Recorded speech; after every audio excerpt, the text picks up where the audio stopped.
Susunod ay si Kisses. I'm very close to my family and friends.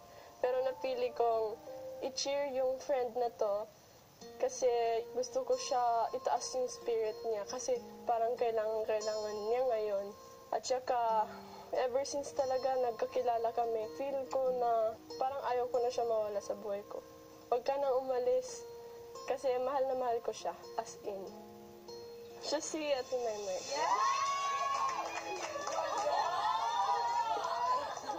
I think, Kuya, kailangan po ng support ko ni Ate Maymay after sa lahat ng problem na nabigay ko sa kanya. Gusto ko siya pasayahin. Gusto ko makabawi sa kanya. Siya ay matapang, mapagmahal, masipag, at saka maganda. Siya si Maymay. Siya si Maymay. She's my ate. She's my best friend. I've always promised her to always be here for her no matter what happens. And I will help her achieve her dreams. Kahit anong mangyari, andito ako para sa iyo.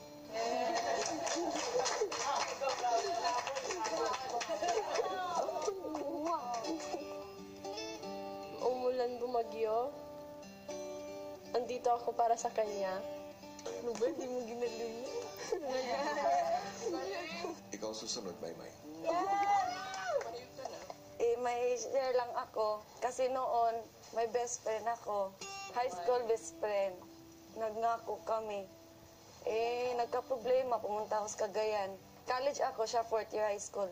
Hindi niya ako maintindihan dahil busy nga. Nag-away na kami kasi hindi na daw ako paramdam. Hanggang sa nawala na siya.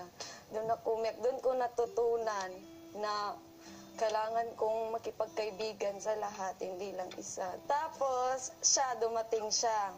Pagsubok, dumating din. Dumating yung point na nabalik yung na-feel ko noon. Pero,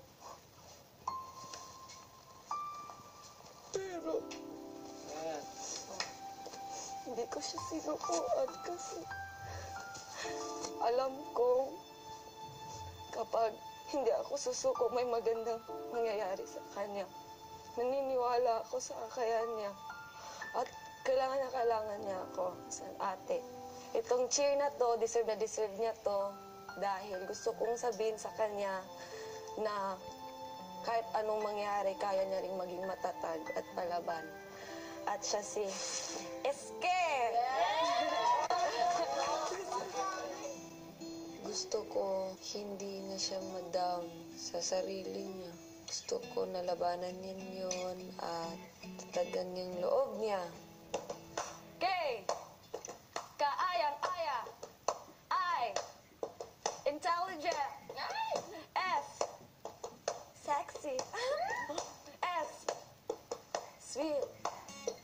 Gusto kong i-cheer sa kanya na magpakatatag siya kahit na sinasabihan siya hindi siya nag-focus. Maging matatag! Palaban! Kami naniniwala sa iyo.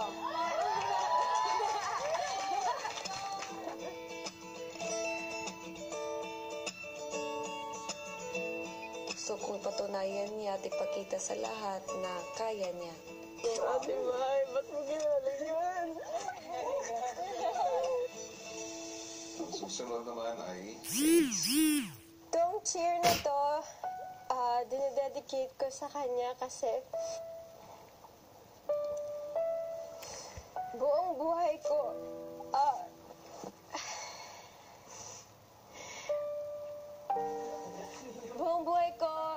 kami ng dalawa yung magkasama talaga. Kahit anong gusto kong gawin sa buhay, hindi siya aangal sa akin. Susuportahan niya lang ako. Siya yung talagang cheerleader ng buhay ko. Basta wag lang siya mawala kasi hindi ko kakayanin. Lahat ng ginagawa ko sa kanya, maliit man na bagay, na-appreciate niya. Kaya yun. This is for you, Mommy.